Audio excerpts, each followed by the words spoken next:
Hello and welcome along, everybody, to another very, very emotional episode of Dad Mode. Tonight, I'm sitting down with a mom who is a testament of triumph over tribulation, and she has documented her experiences in a memoir called Conceived. Tonight, I'm sitting down to get into her mind and how she was able to muster a great deal of strength to navigate this journey. We're going to be talking about it in great detail. Ladies and gentlemen, welcome, Siri Mabo. Hey. Thank you. Thank you so much for joining us today. I want to try to capture all the different, the path through your journey, which you documented in this very, very detailed and highly impactful memoir, and also your journey towards starting your family foundation to raise awareness on sickle cell and autism. So let's start from the beginning. Tell us how you were able to deal with, from the moment you got the news, the diagnosis that your twin kids were found to have sickle cell disease, and how you were able to deal with that emotionally, and determining what course of action to take, and then what experts you need to speak to, and how you navigated that whole journey. Alrighty. Hi everyone. So my name is Siri Mabo, and it's a great pleasure to be. It's a great pleasure to be on this show. So my kids, I have 4 kids right now, but when we gave birth to our twins, who are like our second pregnancy, and of course so we had 3 kids at the time. So even before my husband and I got married, we had done our genotype test, and we were told that both my husband and I are AA. So we had no reason to think that there was anything wrong, because even our older son that we had already was AA. So So AA, for those who don't know, that means you're free your of any traits yes, of you do not have the sickle cell trait Yeah. or sickle cell disease. So if just a little background, sickle cell disease is a condition that affects individuals, and it's a genetic condition which you get by getting a defective gene from both parents. Okay. So before people get married, it's important to know if or not they both have the trait, so that they know if they can have kids with the condition. So that was why my husband and I had done our tests before getting married, and our test from Cameroon, which is our home country, showed that we both do not carry the trait. Yeah. So AA means that both him and myself do not have free the of the sickle cell traits. trait. So we could have kids without any care of them having the condition. So our older son Nathan is also AA, which means that he does not have the sickle cell trait. And so when we had the twins, we were just living our lives. Like, life was going on perfect. Everything was going well. And then 10 days after our twins were born, we went to our first doctor's appointment. And when we came back home that same day, later in the evening, they called us back from the Department of State, because every child that is born in the United States, as you may know, gets a newborn screen is done on that child. Correct. And the newborn screen tests for 50 genetic conditions.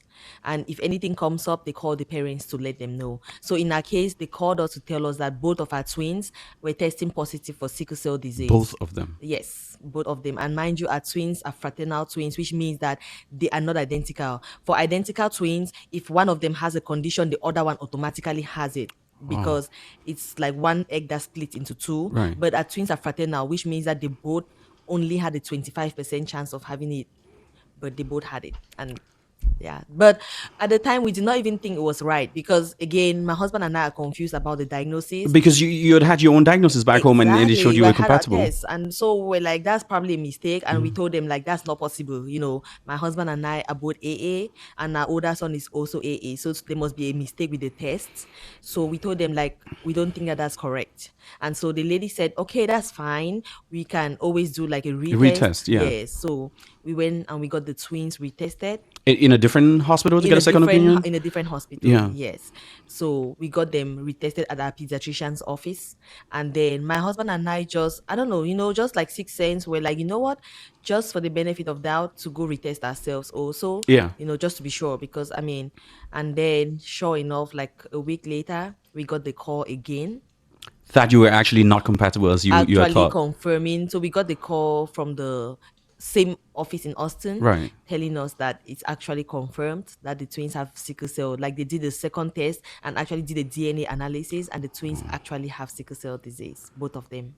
That must have come like a shock to you, because you rely on the healthcare system. Granted, we're from Cameroon. You rely on those things to make a judgment call whether a partner is compatible, and it's an extremely difficult decision to deal with. So, for example, you did that test, and it turns out you were not compatible. You have a lot of cases where people have actually had the awareness to go do Yes. that test, and then these are people that have been in love for a very long time, and then you go Yeah. do the test, and it turns out you're not compatible. It's an extremely difficult situation to navigate, to get past Yeah. that and say we can't procreate because of Yes. this situation and get separated. So Yes. I can only imagine for someone that had the awareness, first of all, to go Yes. get that test done and had the assurance that you're compatible and then you could go ahead. And then, I mean, Yes. matchmaking in heaven, right? Match made in heaven. That was what we thought. And so even when we got that test result, I was thinking to myself, like, that's such a waste because, sometimes people that have AS, they're looking for an AA person to Correct. marry so they can be compatible. So I was like, what are the odds that we both have AA? And so, but when we got that news, it was very heartbreaking. It was so shocking to us. And we just did not understand it. My husband and I, we could not understand why that happened. And we are both Christians, and so we could not understand why God chose to do that to us. Because at the time, we are thinking God let this happen. I know the healthcare system had a hand to play in it, Yeah. but ultimately God saw our hearts. Like, why would He allow us to have twins with sickle cell disease Not just one when child, but not just two. one, two at the same time? And mind you, we both grew back home in Cameroon, where some of us went to boarding schools, and we had seen kids that had sickle cell disease, and we knew the pain that comes with that condition. That was one Yeah. of the main reasons why we decided to test before getting married. So imagine our shock to actually find out that we have brought 4 kids into the world with sickle cell disease. It was so heartbreaking. We cried a lot, both my husband and I. I personally lost my faith. I could not even pray at the time because, to me, I felt like God betrayed me. Oh. Like, before my husband and I got married, I'm a very prayerful person. I had taken a 40-day fast to pray and seek God to know if this was my husband. And to have Yeah. that double AA, it seems like it's answered That prayer. was It's answered like, prayers. So that was why I was like, God betrayed me. Like, I could not get it. I could not understand it. And so the first few weeks after the diagnosis, it was very difficult. There was a lot of tears. Mind you, I was still in postpartum stage, and the hormones and yeah. everything. It was just a very tough time. We had no help. My mom's visa had gotten denied. So it was just my husband and I raising 3 kids under the age of 2, and 2 of those kids had a lifelong medical condition, which is sickle cell disease.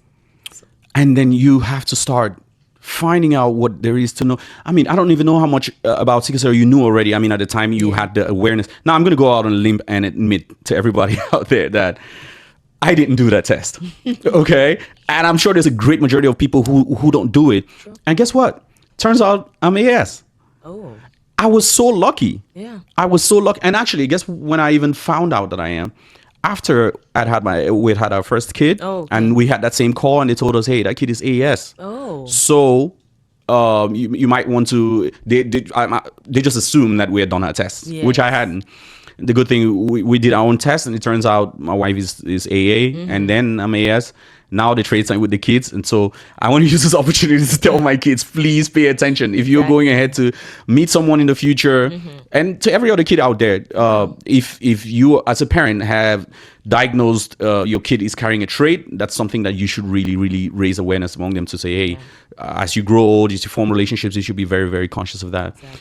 But walk me through emotionally on the day to day, at least the first couple of weeks when you had a diagnosis, you had the confirmation through retest, and another level of confirmation is that your own test that you did and found out that you'd been betrayed by the medical system in Cameroon as well. Yeah. The first few days, how do you navigate that? Do you start research immediately, or do you break down and give yourself a couple of days? How was that? So when we got that final call to confirm the twins diagnosis, we went through the stages of grief, which is just like denial, Yeah. anger. First of all, when you're in denial, then you get into anger. So the 5 stages of grief. I feel like we went through all of it over the next couple of weeks. Like for the next 3 weeks or so, we just could not function. Like it was just tears, pain, navigate life with the children, more tears. We could not even bring ourselves to start researching anything Anything at all. because you still have to understand that your life just had a major shift. Correct. Like you're no longer normal people. You are people that have to navigate. At the time, we did not know anything about if there was a cure. At the time, all we knew was sickle cell is a lifelong medical condition that causes lots of pain, crisis, and complications. So we're just taking the time to, it was basically like a mourning period. Unfortunately, our kids were not dead, but you mourn and grieve what you thought would be your life, what you thought would be your healthy kids. And every day you're looking at your twins and being like, what is their quality of life going to be? Right. What? So the next, Especially because, like you talked, I'm sorry, Yeah. but especially because, like you talked about in boarding school, you had seen a bunch of classmates that have been through that. I recall back in secondary school as well, we had a classmate that had that and unfortunately passed.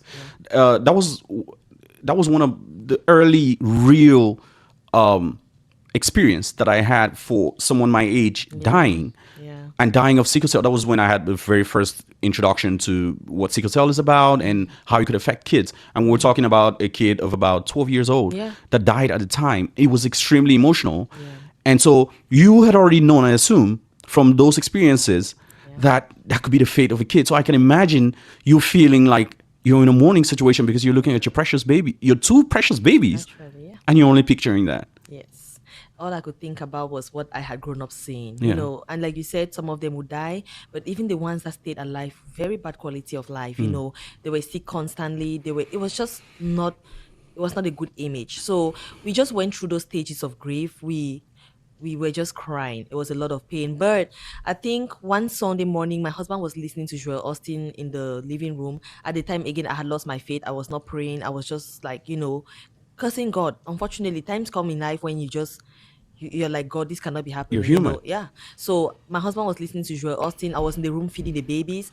And so unfortunately the volume was really loud. And so I was forced to listen to the sermon. Like I had to listen, and it was Or such fortunately. unfortunately, at the time I thought it was unfortunate because I was like, I really don't want to listen to this right now, Yeah. but when I listened to that sermon, it was about going through trials and trusting God, in the face of trials. And it was such an emotional service.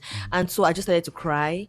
And by the time I came out to the living room, my husband was also crying, And so at that point, that was my turning point of coming back to God and being like, God, I don't understand what is happening right now, but I trust you, because what else do you want to do actually? At that Like, point even is- if you don't trust God at that time, what option do you Yeah. have? So that was such a pivotal moment for us, both my husband and I. We both cried and we prayed and told God that we don't know what the future holds, but we trust you that you are holding our hand through this. And it was after that day that we actually took up our laptops and started to research about sickle cell disease. Like at the time, all we knew was that was a condition that causes pain crisis. Yeah.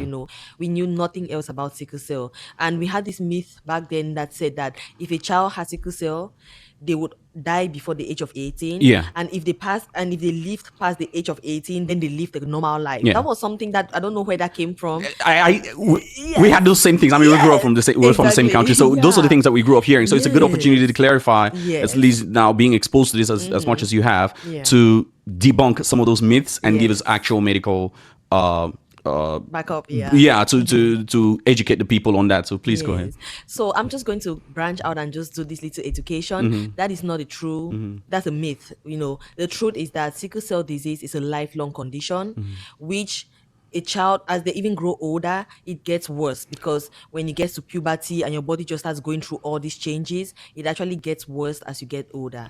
So When I was hearing you say I was encouraging you to debunk that myth. I was actually hoping that it gets a lot more hopeful later in life. No, unfortunately, it doesn't get better. Like I'm a nurse also. I'm an ICU nurse. Unfortunately, we see a lot of sickle cell patients in the ICU, and it gets worse. Like, of course, not saying that it must get worse. Yeah. Like, there's lots of ways to manage the condition. You have to know your body. If it's your individual condition or your child, you have to know your body. You have to know the lifestyle modifications to make. So it doesn't mean that it must get worse. I'm just debunking that myth that Then- says oh, that a child must die before the age of 18, or if they pass that age without dying, Then you're then good. the disease kind of just like goes away. Right. That is not true. When you get older and you don't take care of yourself, the condition actually gets worse. So that is just a little branching out. But knowing that this was what our twins were facing, we started doing our research. My husband and I were just like in our little corners with our laptops, just researching. bounce ideas back and forth, like, did you see this? And so most of the recommendations that we saw, you have to keep your baby like hydrated, like Yeah. either by breast milk or formula, whatever you do, keep your baby very Hydrated. hydrated, making sure that they stay out of extremes of heat or cold, because Okay. if they get too hot, they can get a pain crisis. If they get too cold, pain crisis. So we're just looking at all those lifestyle modifications and just, making up our minds that this is where we are going to make modifications, because before then we eat whatever we want to eat. It doesn't matter if it's hot or cold. We are just, Yeah. but we're learning all these things. And then their diet, when they are 0 to 6 months, they are all on breast milk and formula. But we just had to make sure that we keep them out of infections, like places where people can, hospitals, Yeah. crowds, just things like that. So we started doing all of that research, and it was a lot to digest at first. And we're going to break all of that down. Yes. Now, in those early stages, did you notice any symptoms? Like, I understand they're still Yeah. very little, Yeah, and kids totally. at that age, they cry all the time, and it's hard for a parent to determine what is causing that. But at least, did you notice any maybe exceptional crying or indications that they're in pain? So whenever we had their first doctor's appointment when they were 2 months old, because we did our research, and then we had to book their first appointment with a hematologist. A hematologist is a doctor that takes care of like blood disorders. So when I even thought about myself seeing a hematologist, I'm just like, God, how did I get here? But life is life. But we had gone, and they had told us all the things to watch out for. Like, the kids may have, like, when they told us, like, from 0 to 6 months, your child still has fetal hemoglobin, which is basically like healthy red blood cells, that it takes them up to 6 months for them to lose that fetal hemoglobin. So they are mostly safe up until the age of 6 months, where they start producing their own hemoglobin, and then that's when they could start having pain crisis. Now, is it possible that when they're producing their own hemoglobin, it could be a healthy one that could sustain them even longer? It could be healthier, Yeah. especially if you're following what the doctors have told you, Yeah. following their routines. It doesn't mean that at 6 months they start having pain crisis like automatically. They're just telling you that is when it could start happening, because that's when their own bone marrow starts producing their red blood cells, which part of it has sickle cell, and it can start causing pain crisis. So there are parents who have lived up to the age of 15 years and they've never had a pain crisis, as well as there are parents like us, where, like, back to your question, Brandon had his first pain crisis at 5 months old.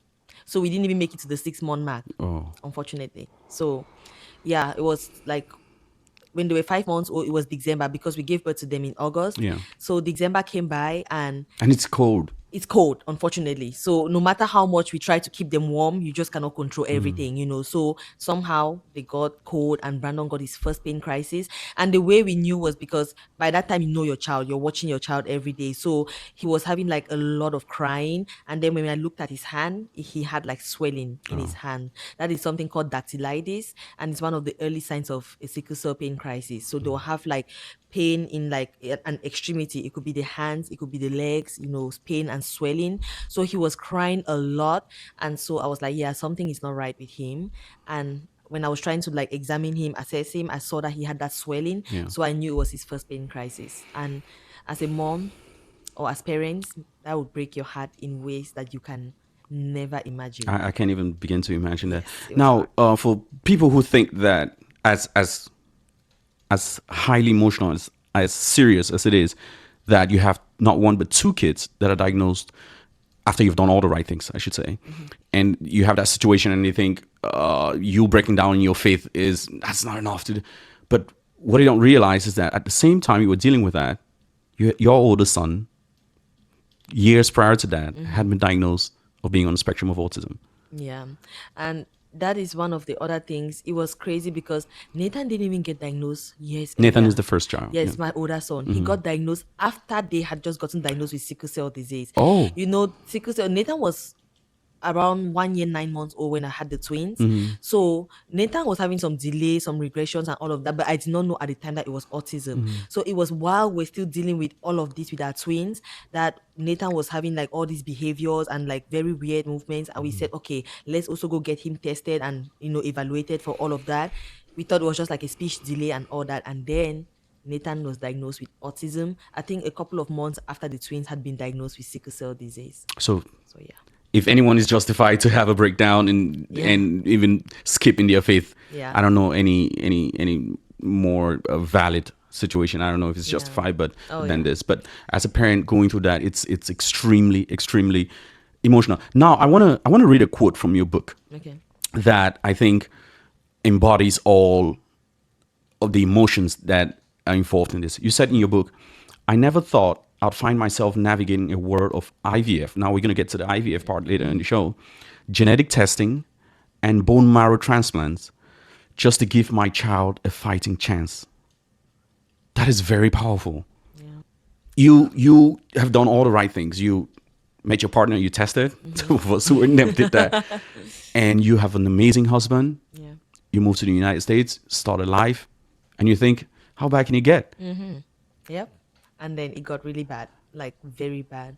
But yeah, just like back to that, it's one of those things, like I said, nobody thinks that It they're would going happen to to find them. them. Yeah, and that's another thing where I say in this life, never say never, because the one thing you never say, you say never to, It's it exactly can what will happen to you happen. and it will happen to you.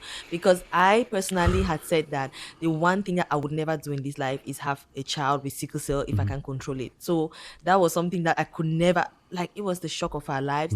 But so like I said, bone marrow transplants, after while doing our research, we had seen that the only cure for sickle cell disease at the time was a bone marrow transplant.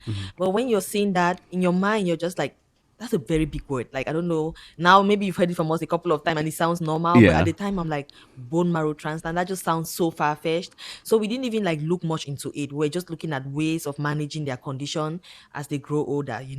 And so me, I'm someone that is very big into support groups. Like, I'm very big on support groups. So I went into Facebook and I joined a couple of sickle cell support groups. And in one of those groups, I found a lady that had just had a child that went through a bone marrow transplant Okay.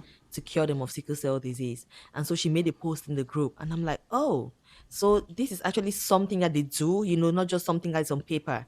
So I reached out to the lady in the back and I said, hey, this is a condition that I found myself in, and I would like to talk to you a little bit more about, your experience, how this is possible and all that.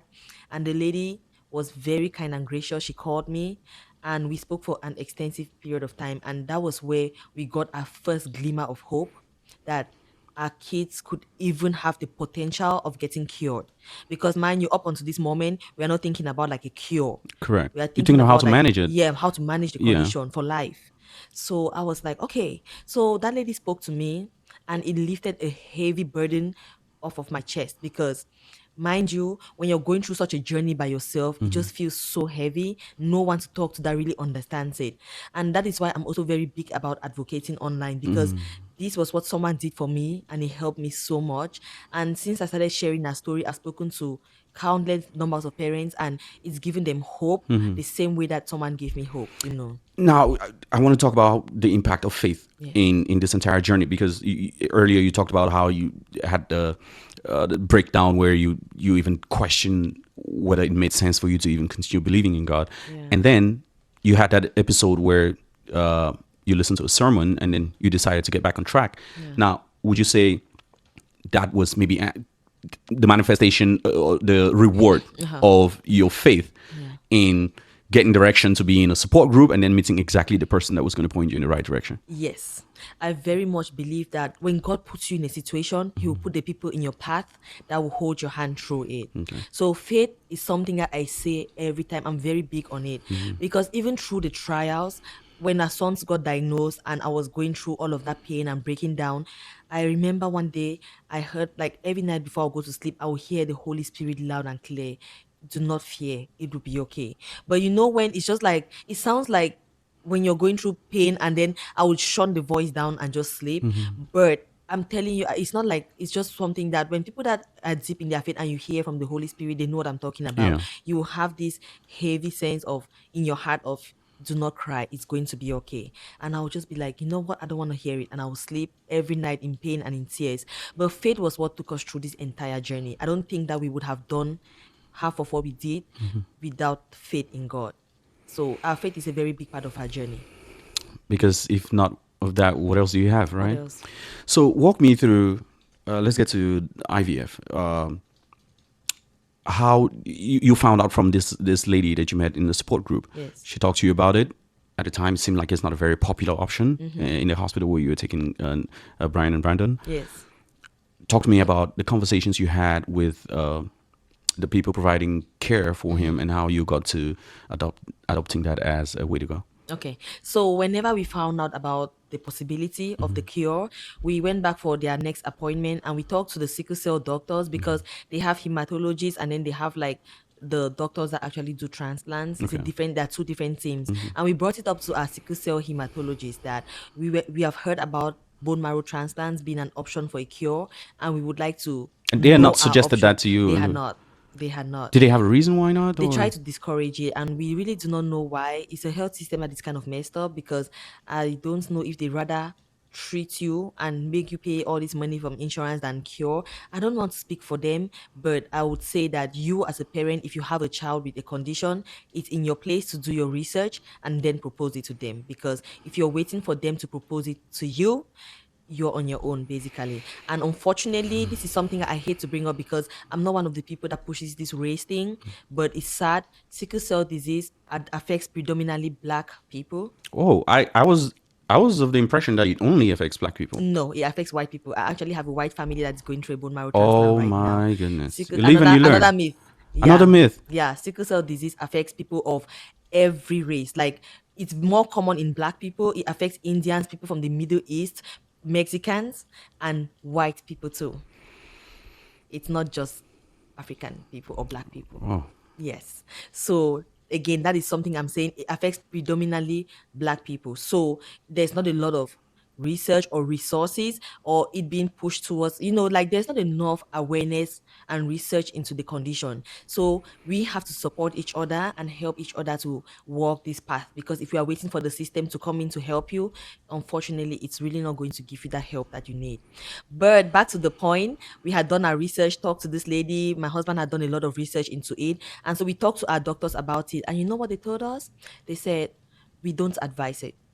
She said that Did it? Is it a risky process? it is very risky, though. Would you think that maybe So what that's she part of the said, reason why? and I do genuinely think that she had a reason why she said that, because she's also a person of color. But she said that they try not to push it unless the child becomes so sick that the risk of the bone marrow transplant outweighs the benefit. Like, How do you the measure benefit, sorry, that? outweighs the risk, because How do you measure that? You just imagining your kid being a statistic somewhere and going through some so kind of. basically what they are trying to say is, like, they don't push that cure because it's so risky, and if you go do the cure and God forbid it kills your child, you ask yourself why you did it if it was not really needed. So they Right. said they do not advise it. And I told her, I get it and I see your point of view, but can we at least go ahead and test one of our other kids, because we have an older son who does not have sickle cell disease. So we would at least like to test him and know if he's a match for any of his brothers. Like to And be a then donor? To be a donor. Okay. Because to do a bone marrow transplant, it's like any other transplant. You need a donor to give you a part of their bone marrow to be able to transplant it.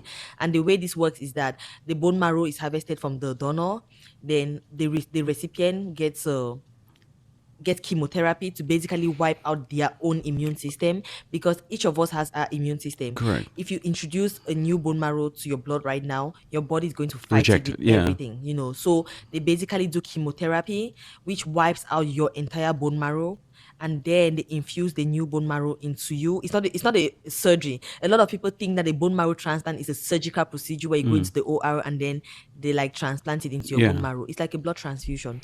So basically, bone marrow is It's blood. Yes. Because I was going to be silly for a bit and say I Trust grew up in me. Cameroon Oh, knowing that bone marrow marrow is. is the thing. It's Oh nothing my in it. goodness. It was a shock to every one of us, because even me, that's what I was thinking about. I thought bone marrow was like the bone marrow in like the Yeah. inside the cow's bone. Yeah. But that is actually bone marrow that has been cooked. Okay. So that's actually blood that yeah, it but just got in a cow, if you were coagulated. to see like any of these animals, their bone marrow is just blood Okay. when they're alive. But when you kill them and then cook it, it looks like that. But I'm going to it's sip this silly. water first.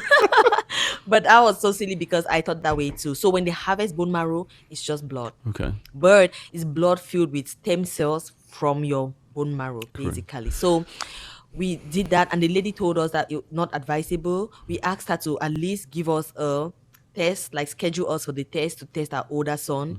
If he's a match, then we'll discuss from there. But at the moment, we just wanted to know. And so the test was scheduled for March of 2020 because all of this is At the happening time, in how old were the 2019. kids? They were still a few months old. They were still about 4 months Okay. old. And so we scheduled that test for March of 2020. And when March came around, COVID hit. What hit? What happened in I know. 2020? Oh yeah, COVID hit like 2 days before our appointment. Like, well, COVID had been kind of been around, but then they shut everything down Yeah. about 2 days before their appointment. So while the war was shutting down, people were panicking about this virus. We as a family were panicking about, you just want to know what your options are, where you stand, because at this point you're just like worried every day. Your kids are already having pain crisis back and forth. So it was very difficult for us. And then they rescheduled the appointment to June because at the time they were thinking maybe by 3 months everything would have gone back to Right. normal. June came around, they postponed it to August. August came around, COVID was still raging. And so they were about to postpone that test one more time. And I became a mom on that phone, and I begged and cried. I was like, you all do not understand.